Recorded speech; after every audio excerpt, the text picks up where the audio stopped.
Welcome to the Mind Chimp podcast. Hey Laurie, welcome to the Mind Chimp podcast. Thank you very much for having me. It's good to kind of finally get this chat going. I've followed you personally for a while via the power of LinkedIn and Twitter, and I think it was Paul Sherwood who kind of got this introduction done officially. So it's good to have you here. Excellent. I'm like I said, really glad to be here, and thanks for following me online. Not a problem at all. So let's jump straight in. So I think before we get started, I have three pretty simple questions. So first thing I did is I asked you what would be your tagline to sum you up, and can you remember what you said?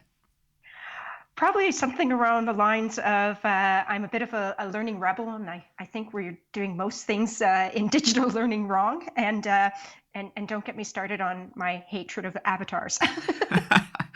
Brilliant. I am 100% going to pick up on all them things. So, Okay. Yes. So, quick question. When you was in school and the teacher would ask you many years ago, like they asked me many years ago, what was it I wanted to be when I grow up? What was your answer? My answer, I remember very clearly for a long time, was actually to be an astronaut.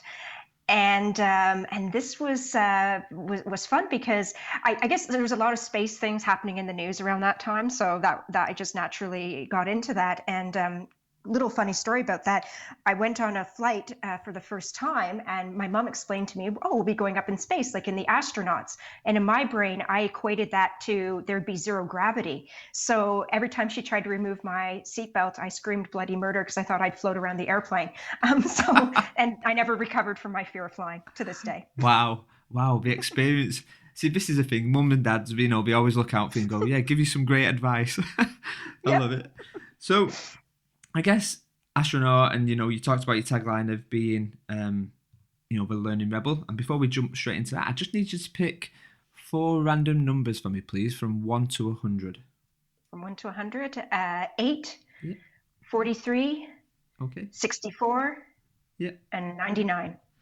Okay, so I'll just read them back. So I've got 8, 43, 64, and 99. Yep. Perfect. We'll come to them later on. So, talk to me about the Learning Rebel. Tell me what that's all about. I think for me, it is when I see a lot of the e-learning, and I'm talking primarily about digital learning because, Classroom, we've been in it a long time. I mean, that dates back to Plato and sitting in a cave and teaching each other things. But the digital is still in its infancy. And I think we've done ourselves a disservice in the way that we've approached it. We've tried to only listen to ourselves, and we operate in a bit of an echo chamber, in the sense of we try and replicate the classroom experience online, and that's just simply not how people behave in a digital environment. I mean, things happen in microseconds, and people are jumping around, and there's all sorts of competitions for attention, and I think we've just got a lot to learn. So when I see some of the click next to continue, those are the types of modules that really make me scream. I'm completely on the same page with you on that one. So I guess, I know who Laurie is, but I guess some of the listeners might not. So maybe give us a bit of a brief overview of who you are and kind of a bit of a touch upon your bio, where you've come from to get to where you are right now. Sure.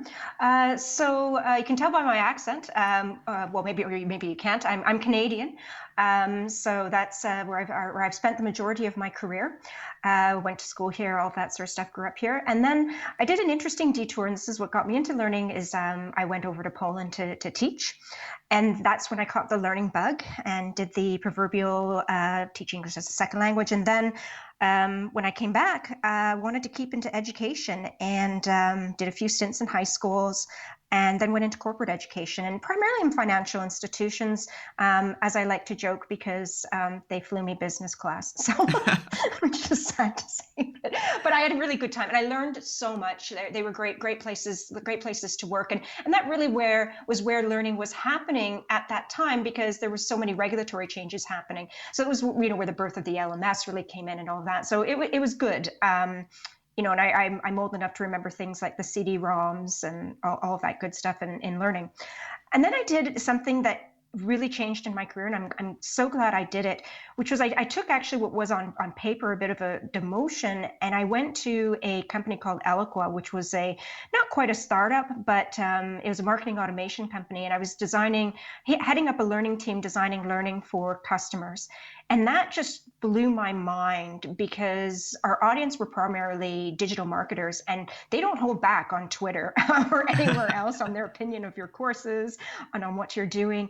And that was when I really just really saw that education, the way I thought it worked, just didn't work. It reminded me of when I was teaching in high school and had these, unruly teenagers. It was the same, and I had to change. That company went public and got bought, and I ended up at KPMG, which was also too a really interesting experience in global. And then I started doing consulting, and now I'm Chief Learning Officer at Fuse. So that was a bit lengthy, but that's sort of how I got where I am. Yes, and congratulations. The Fuse is quite a new announcement. Am I right in saying that? Yes, I still have the new employee smell. I think I'm 2.5 days in. Wow. Okay. Yeah, Two and a half yes. days in. It's always good, I find, the onboarding experience of a company and kind of how they embrace you in. And Yes. it's always nice to kind of have that, that new feeling and kind of put Yeah. yourself back into the newbie shoes as well and Yes. experiencing it Yes. again. So, Yes. talk to me a little bit about Poland. So that sounds quite interesting. Yeah, it's not a natural choice. Most people, most people go to places like Japan or Korea to teach English, or places that are warm. I decided to explore my familial roots. My mother's Polish, and I spent time there in my youth. And I thought, hey, I can go back and go there. And it was a great experience. I learned a lot. Um, it was just a way to, I mean, I picked up the language, and I had to think on my feet. Poland was very, very different at that time. This is going back to about 1996. Certainly not the way it is today. But I think the most intriguing part of that is I was teaching at this little college that was affiliated with the University of Poznan, and my lecture hall was upstairs, and downstairs they were teaching more practical skills, namely the art of carving gravestones. So you would Okay. approach the school, and there would be like 100 gravestones, and 30 people working on them, and that was always a bit disconcerting when you came in. And then the other fun part about that location was just outside was actually a military training field, and so every once in a while we would get faxed reports saying don't go too near to the fence, and you would hear machine gun fire, and that too was very concerning. So Wow. I learned to laugh a lot there. It was a lot of fun. Wow. What an experience that was. Yeah. It sounds like it's one of them experiences what kind of challenges you upstairs. Upstairs you've got this going on, downstairs and outside you've got random machine gun fire. Brilliant. Exactly. Exactly, but we were assured that we were always safe, so So just I guess just touching upon your bio a little bit. These I noticed you are involved with Little Blue Schoolhouse for Autism yes, I am. Yes, I and am. Adopt for Life. Yeah. So kind of how did that come about? So the Little Blue Schoolhouse actually came from a high school friend of mine that I've known for years, and his son, at the age of 2, was diagnosed as being on the autism spectrum.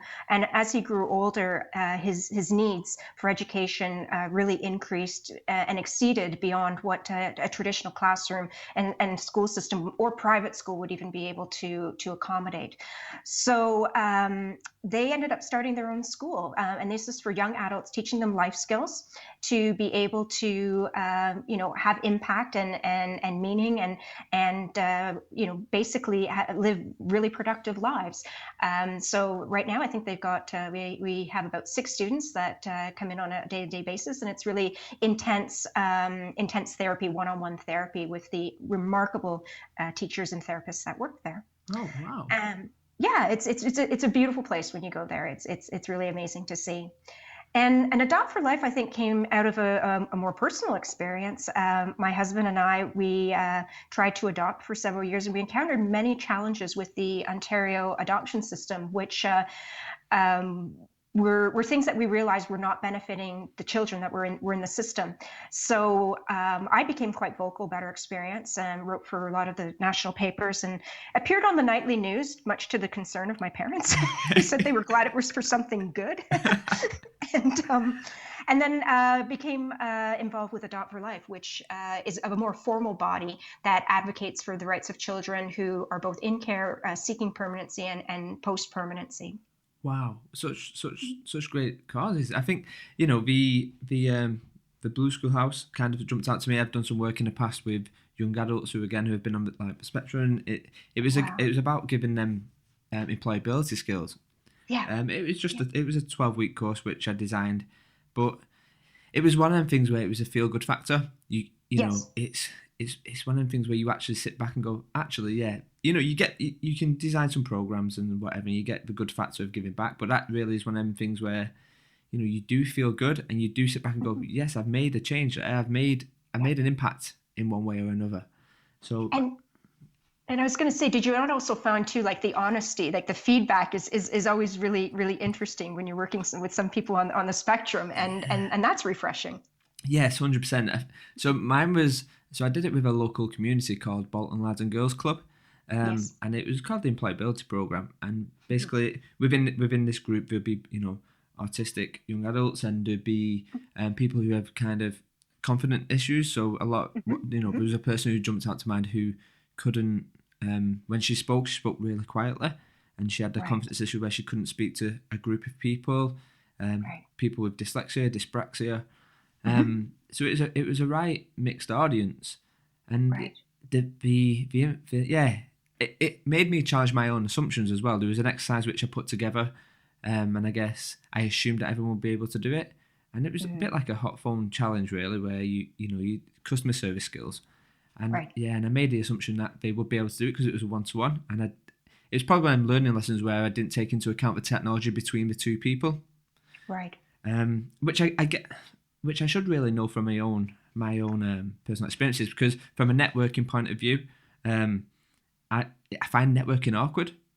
Right. So I guess I should have made that assumption that I find it awkward. So why should nobody else find it awkward?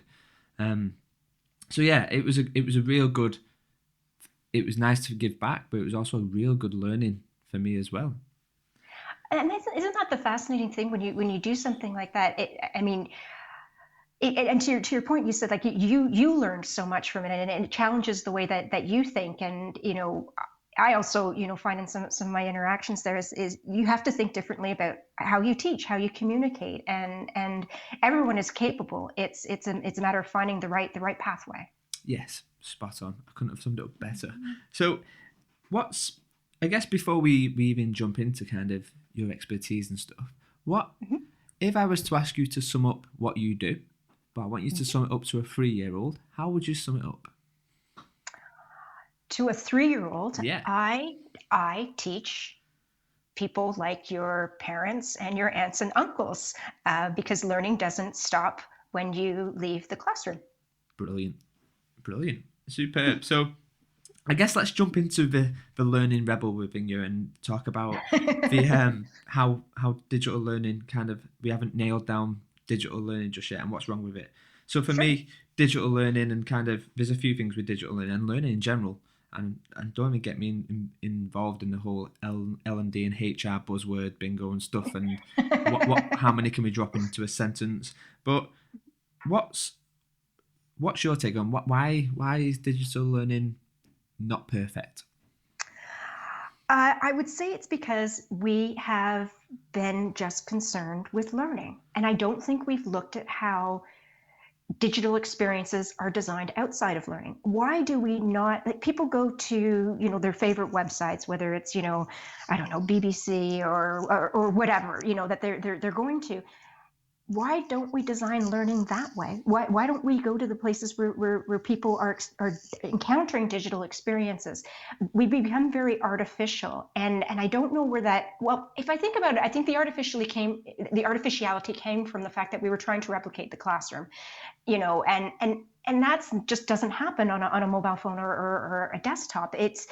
And until we break out of that, that's our first hurdle. And I'd say the second one is we are obsessed with counting everything.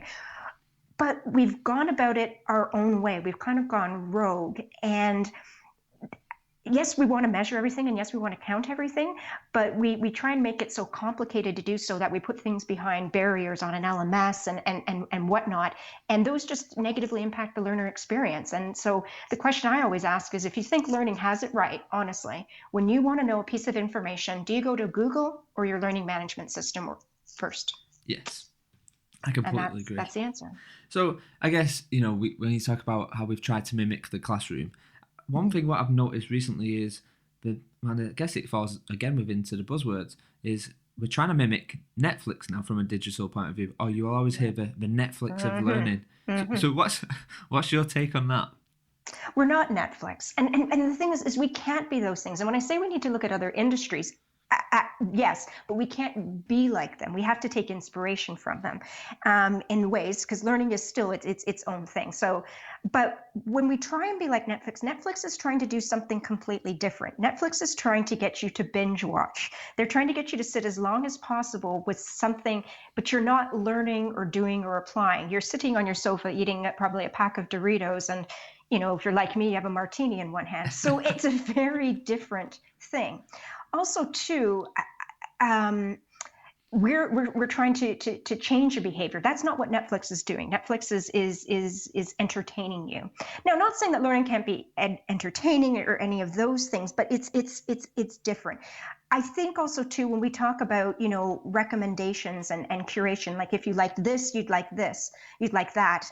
That again also too is not what learning is. If you left people to their own devices to just determine what it is that they'd like, they'd probably be watching videos of laughing babies and puppies, because that's what makes them laugh, and they would continue to watch more of that, even though there's nothing wrong with that in their personal time, but that's not aligning them against business goals and performance.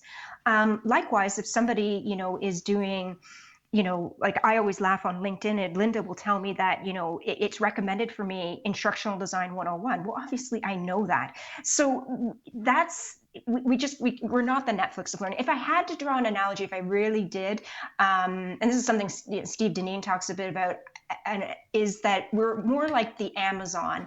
And I would say that's probably a better alignment, because there's more of an element of choice. Okay. So you mentioned, if we could choose to, go onto YouTube and watch whatever we want, we'd watch about, laughing babies and stuff because it makes us happy. I guess, and it's just something that's just jumped out.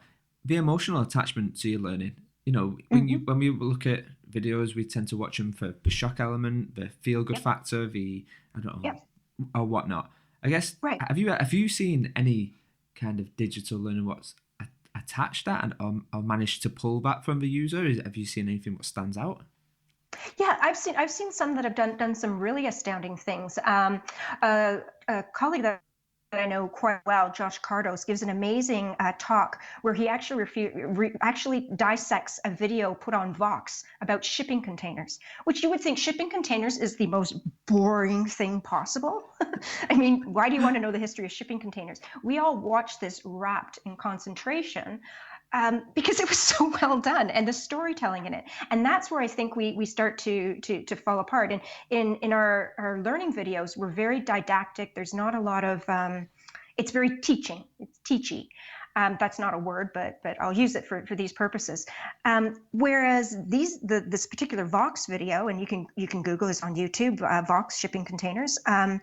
It uses analogies, the metaphors. There's a storytelling element to it in a way that you just really were engaged by. And I remember facts from it. So, that it did stick. And I think that's the direction that we need to start going.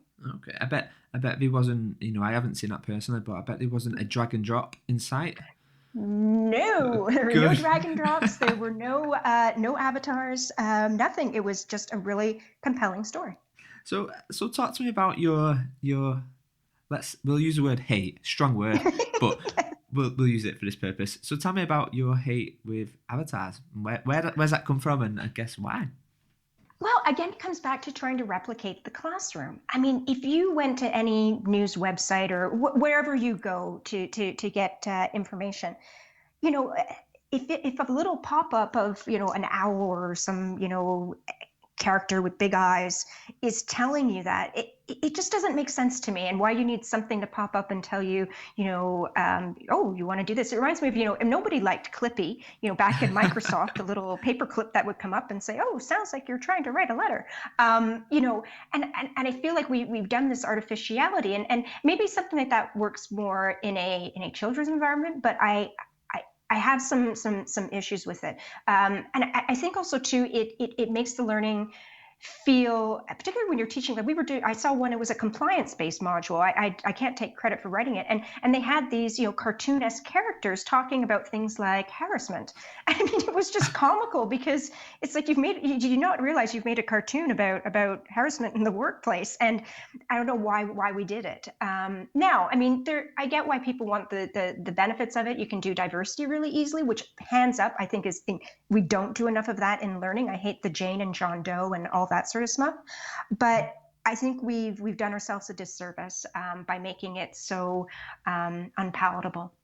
Yeah, I guess recently I've seen a piece of e-learning recently which was designed by a fantastic designer, and it was around recently. Yeah, I can talk about this. It was around GDPR, right? And it was really interesting. I didn't really get involved in it. I worked in a different element of the business. But one thing what I did when I looked into it, and one thing I noticed, was the design and the flow was really, really nice. However, the information what was in there wasn't that great. And then on reflection, after the e-learning went out, all the people could ever remember was the theme. They couldn't remember any of the information. Right. Yep. And you totally can see that, because that's what stands out. We try and show a shiny thing. Yes, definitely. I think I don't think I've labelled the term, and maybe I've stole it from somewhere. But I call that magpie syndrome. So the shiny new thing, and we've got to do this and we've got to do that. So yeah, I just want to try something out. It's just come to me now, so we'll see how this works. So I'm going to say a couple of words, and I want you just to tell me what comes to mind when I say them. Okay. Okay. Gamification. Ugh. Micro learning. Ugh as well. Okay. Score. Necessary evil. That's 2 words. Okay. And XAPI. Admiration. Okay. I like them. It just comes to my mind then. So yeah, I just thought, why not? So I guess let's change gears a little bit. So this is more getting to know you, I guess. So if I was to ask you, if you could give a gift of a book to 3 people, to 3 friends or family, what would be the book you would recommend? And it could be personal, professional, completely up to you. That's a really interesting one. I would say to all of my nieces and nephews, and some of them not necessarily biologically related, the book that I always like to give to them is called The Giving Tree. It's a standard, but I think it's a really important book for people to be able to read, and I think that the messages in it resonate well into adulthood. Okay. I would think the one actually that I know that I'm going to be giving to my mother is a book that's called Educated, that just came out by an author called Tara Westover. And the reason I love it is it speaks to the power of education. She was raised in a very rural community and homeschooled by parents that had some pretty, I think, in mainstream we would consider radical views, and she ends up eventually getting her GED or equivalency and being accepted on scholarship to a university, and she ends up with a PhD at Oxford. And I think, to me, it was just the power of being brave and bold and looking beyond things and questioning. And I found her really inspiring, and so that's one that I would give to my mother. Okay. And I think the other one I would say is to one particular niece, because I read it when I was 13, and her poor mother, my best friend, is probably going to kill me, but I would give her Wuthering Heights, because there's nothing that feeds into teenage angst like that book, and I think the classics are worthy of a read. Okay, perfect. So I guess just rephrasing the question as well, is there one book which we talk about books what change our life, and maybe it's not as intense as that, but is there one book which jumps out to you which had a really big impact on you? I am a voracious reader. I'm known for reading like three, four books in a week. Wow. So that's scary. Ex-English major. I think one of the books, though, that had a profound impact on me for very different reasons was A Prayer for Owen Meany by John Irving. And I think because it was recommended to me by so many different people and I didn't want to read it. And it was after reading it, I saw so many of their opinions and thoughts, and they became like some of the characters, and that was really empowering. And it also reminded me that maybe I don't know everything about books.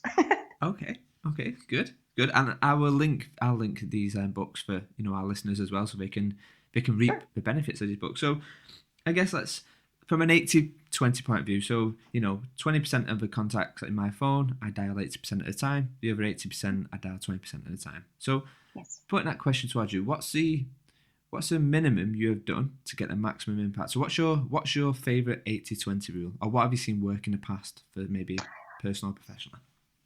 The biggest thing that I've seen, I mean, from that I've changed in terms of learning is where I was previously at Scotiabank last week, pretty recent, was getting rid of the big e-learning modules that take a lot of time. And we actually hired a digital content writer from Maclean's, which is kind of like the Canadian version of, the New York Times, or like a major news magazine weekly. And we did a lot of things in terms of articles, and we would get a lot more engagement, or a well-written infographic, or a well-written blog post. So you don't always need to do the big treatment for some things, and that we'd still convey the message, and it'd be faster for people to acquire it. Ah, right. Okay. Interesting. So I guess going in, we're probably going to touch a bit more personally now on this. Is what's been for you, Laurie, the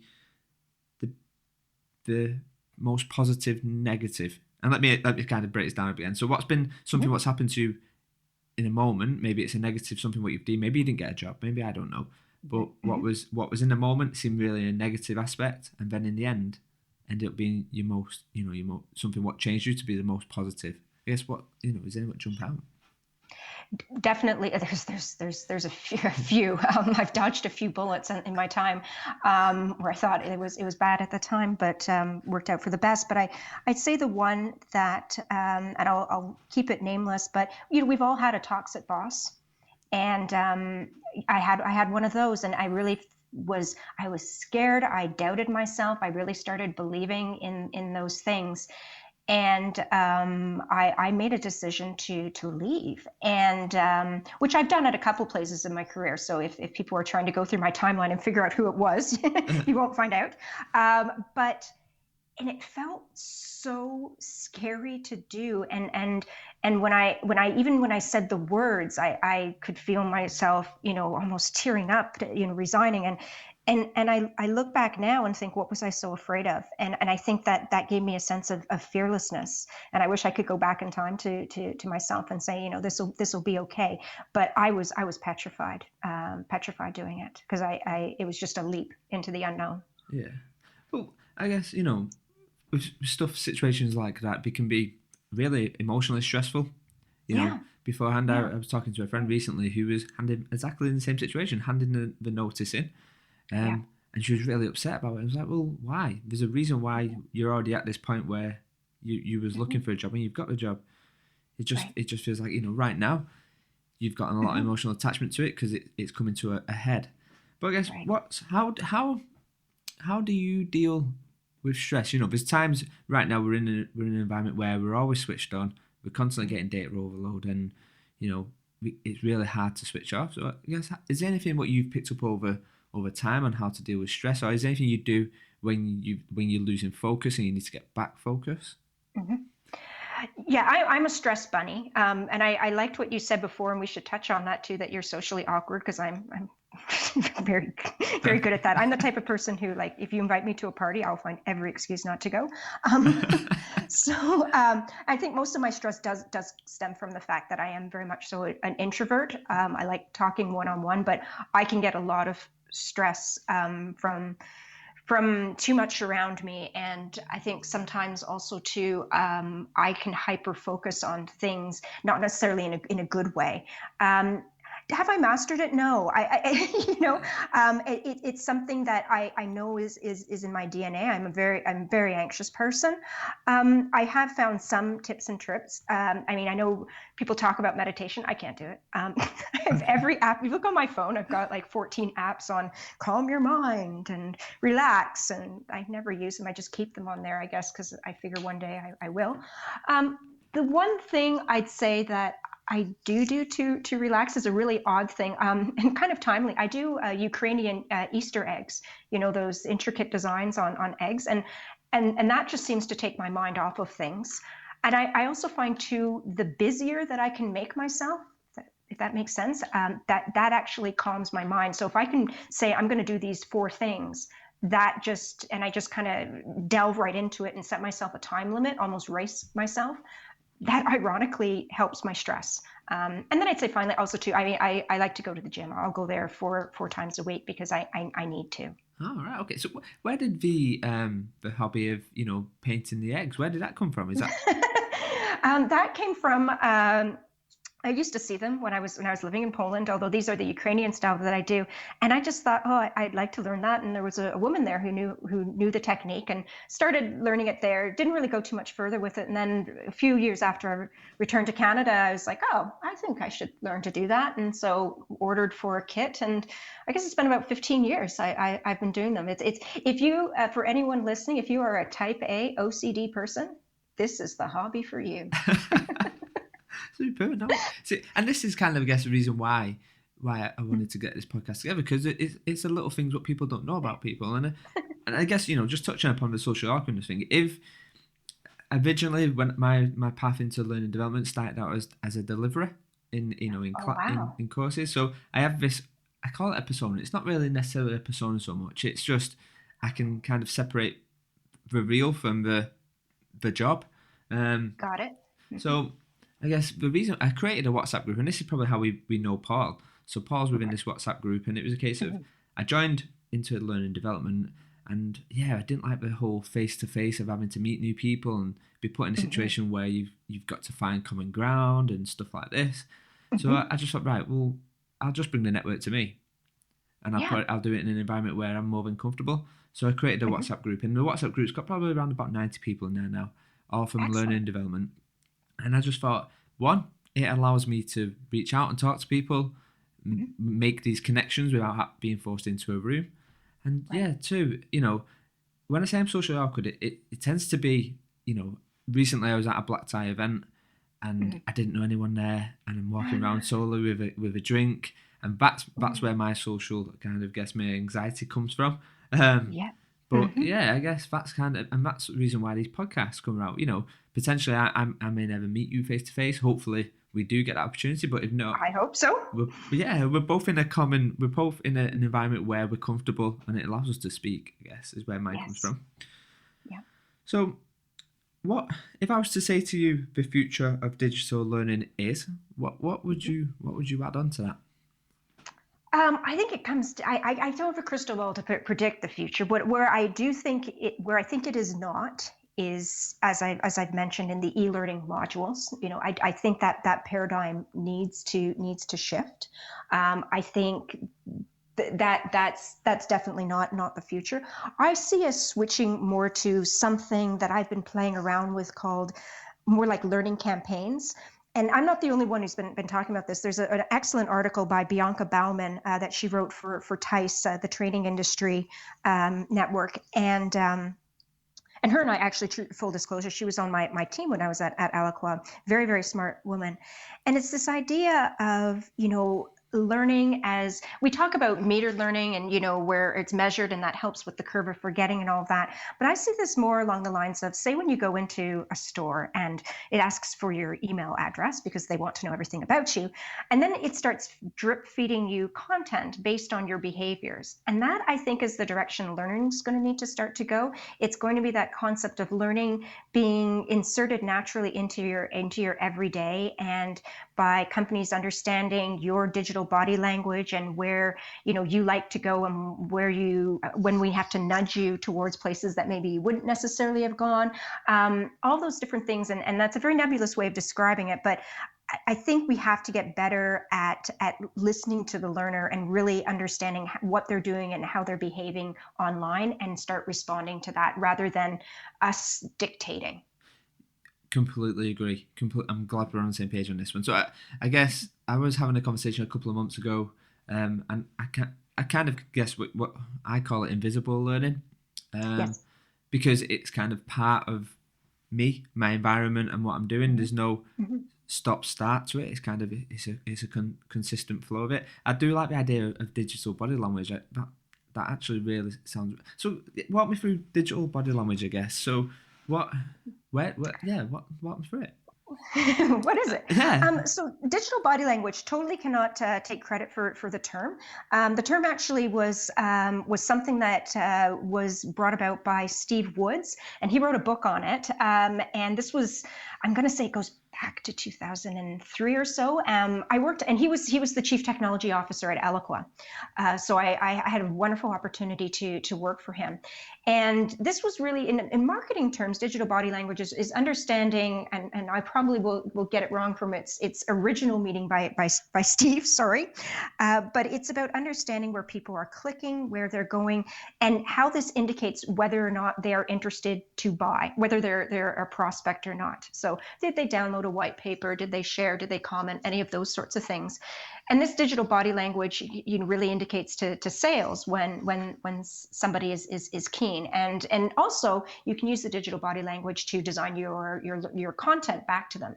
How I'm going to say maybe bastardized it for learning is digital body language is things like how long somebody stayed on a particular page. Do they just click through it because they have to for compliance? How long did they watch a video for? What types of videos are they typically watching? What time of day? And once you start understanding those things, you now can design experiences that reflect back what the digital body language they are displaying online.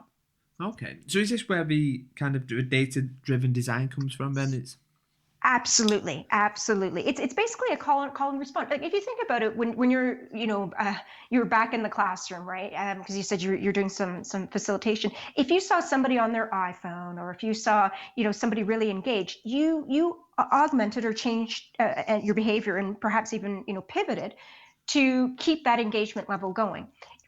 Data-driven learning design is doing that exact same thing. It's starting off by looking at data that shows what people are naturally doing online, and then it's answering back. It does not mean, though, and that's where I make the distinction. It doesn't mean just giving them content that they'll like. So we've already touched on that. That's not moving the needle. But it's also telling you ways to design content that you want people to consume. In ways that you're designing it reflect in the way that they'll be most likely to consume it, or that they'll engage with it more. so I guess it's like it's a bit like a digital breadcrumb in a way. So it's Oh, I like that term. Tell me more how you see it that way. I guess when you look at, say, marketing and stuff like that, and we look at maybe a very simple term is probably Google Analytics. You look how long somebody's on a page, where they bounce from a page, and I guess using that data insight to actually use it before design Yes. would Yeah. be, it's kind of following them breadcrumbs and kind of shaping. It's we talk a lot about kind of design thinking and fail fast and stuff like that. And one of the big things, I guess, why I wanted you on the podcast is because recently I did a presentation to a company who I was working for, and I was talking all about this kind of, we're talking about LMSs and learning record source and stuff like this, and I was like, but actually you just need to understand your user a little bit better, and Yes. understand what it is they're doing, why are they bouncing off where they're bouncing off from, what's the turn offs, what's the turn ons. And I guess the digital breadcrumb can just come from following the breadcrumbs and actually using that to shape what you Yeah, and design. I'd be curious, what was the reaction like? Luckily, I was completely in a room where they was completely on board, and the Good, people who I was presenting to were fab anyway. good. So don't get me wrong, they challenge some aspects of it, Yeah, for sure. um, and rightfully so. But I guess my argument was is we need to.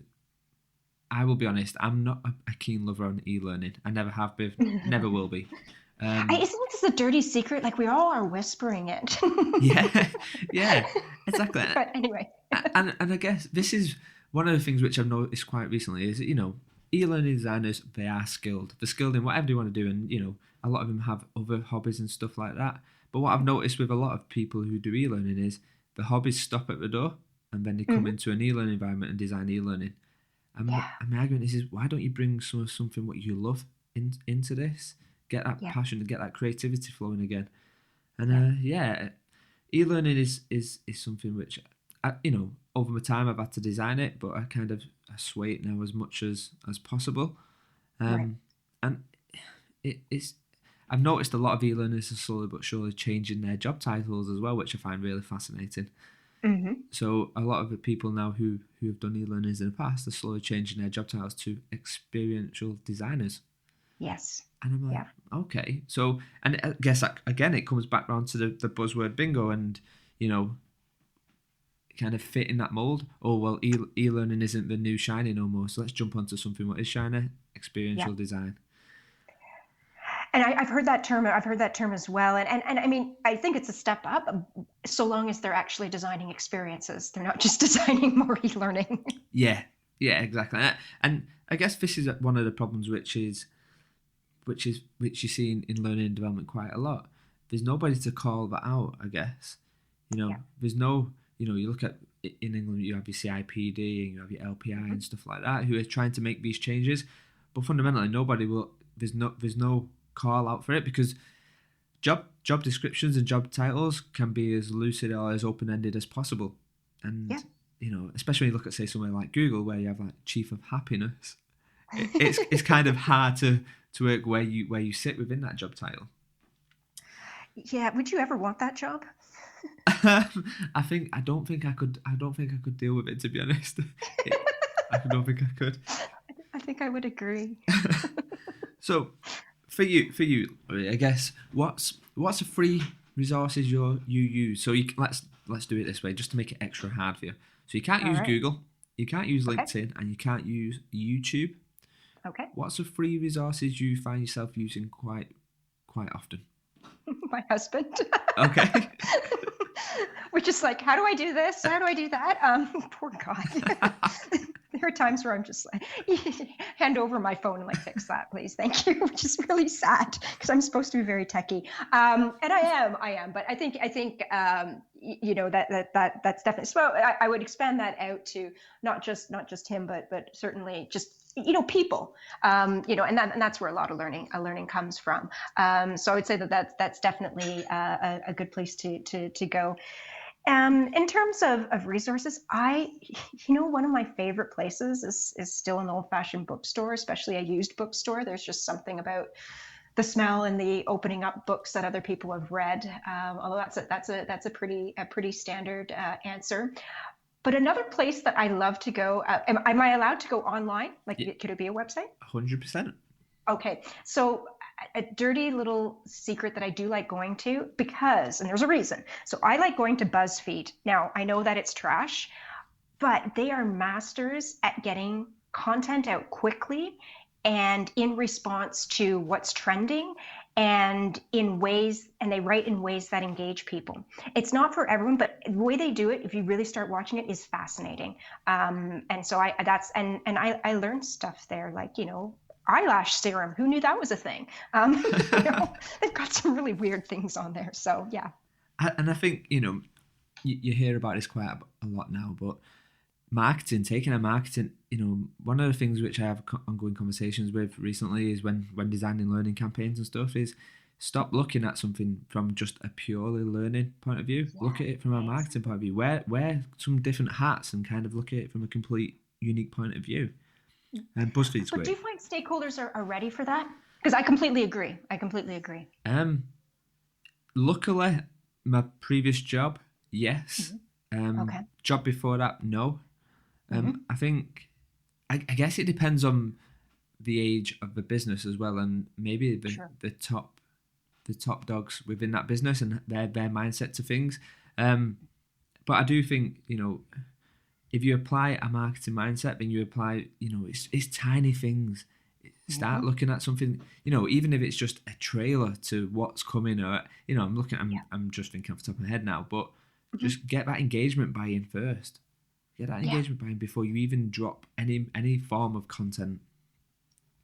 Oh, I mean, a trailer that would be brilliant, even if you just put it in, in front of another, piece of content like coming soon, or I mean, and I know we said that we can't be the next Netflix of learning, but imagine just having a simple button at the bottom of your learning. You know how it just automatically launches the next module? Like, Yes. why don't we do that with videos? I mean, I just of course, as I just said, we're not the Netflix of learning, but I mean, there are elements that to take from that. I mean, that would be just really interesting. Yeah, and I just think anything what grabs your curiosity and Hmm. intrigues you. I think anything what is intriguing will naturally want, as long as it's done right, Hmm. you're naturally going to get that curiosity of, oh, what is going on over there? Let me have a quick peek at that. And then half Right. your battle's already, you're already winning Yeah. half already.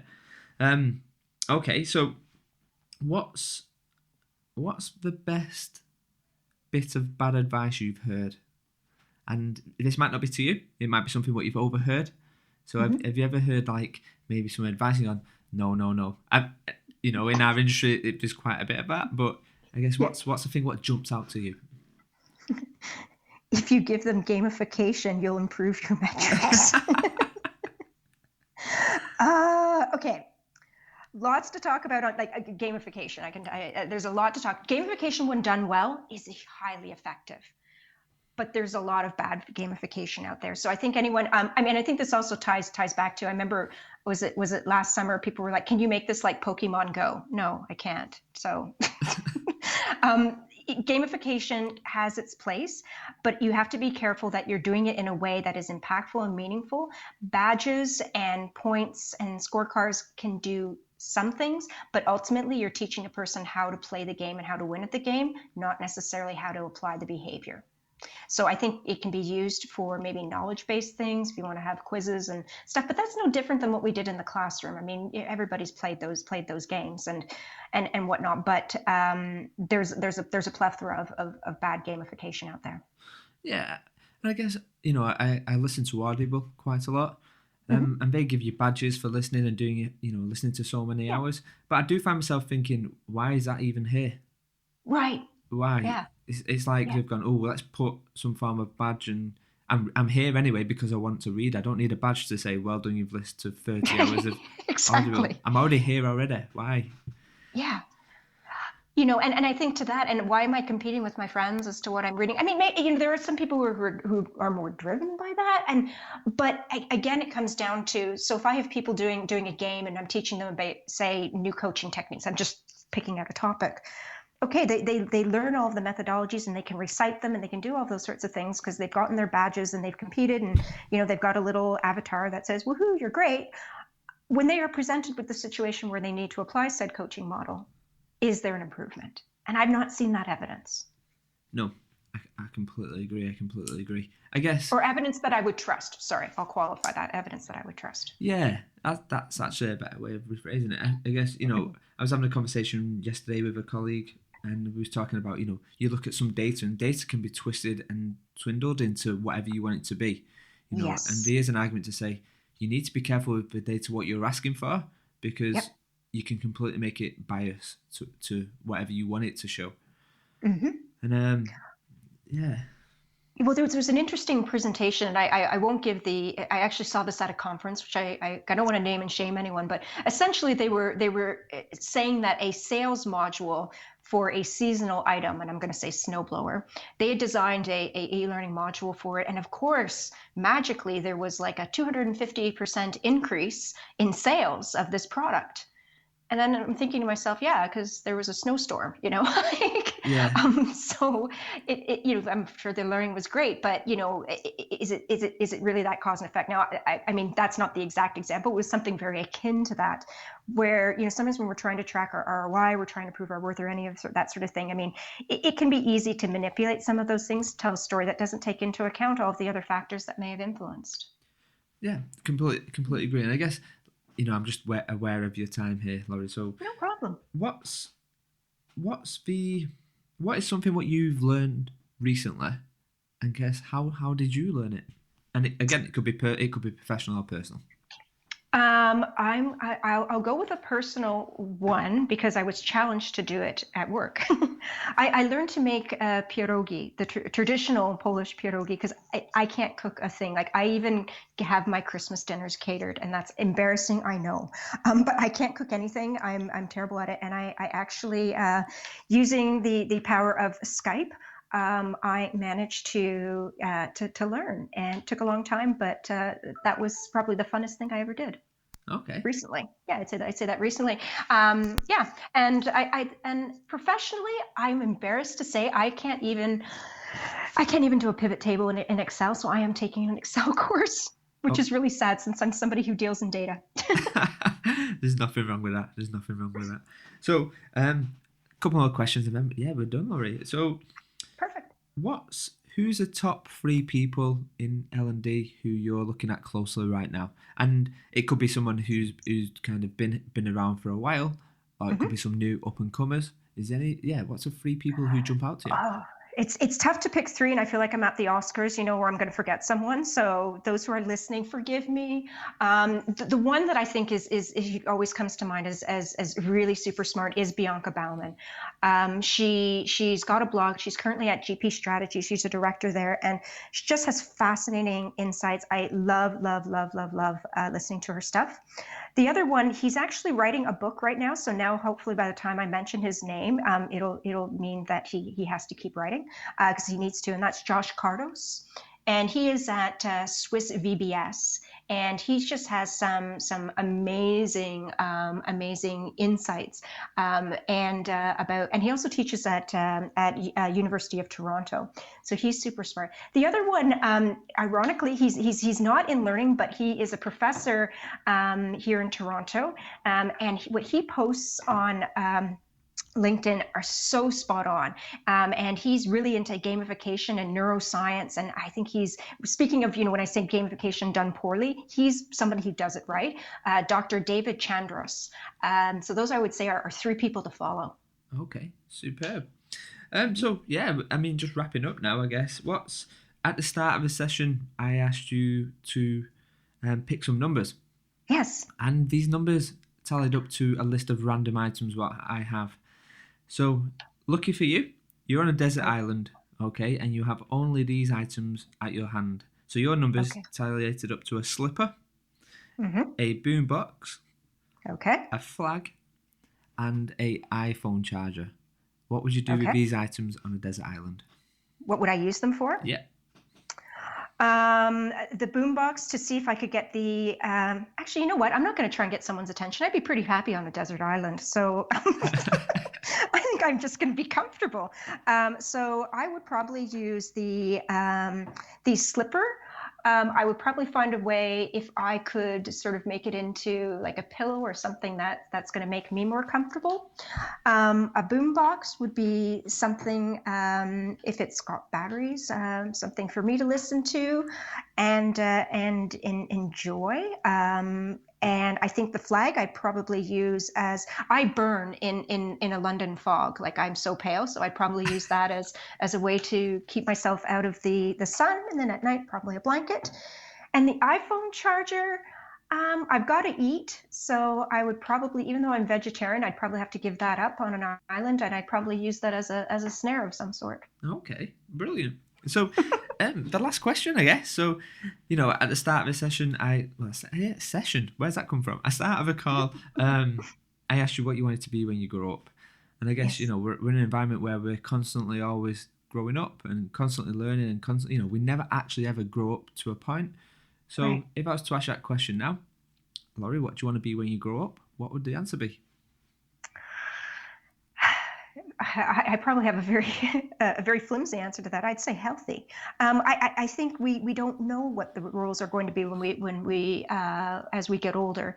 If I were to say my dream, I would still like to go into sciences and something along those lines. Not an astronaut, obviously. The fear of flying is a problem. But if someone said, "Hey, go for it," I would probably go into the medical field. Okay. Okay, Yeah. interesting. So, Laurie, where can we find, and the listeners, where can we find out more about you? Sure. So I blog at laurie.ca. You can find me there. I'm on LinkedIn as Laurie Niles-Hofmann, one F, two N's. On Twitter at Laurie Niles. Okay, awesome, Laurie. Well, thanks very much for taking the time out today. I really appreciate it. And thank you. I have thoroughly enjoyed this, Danny. This has been a great conversation. Awesome, no problem. Thanks, Laurie. Thank you so much. Have a great day. You too. Bye bye. Bye.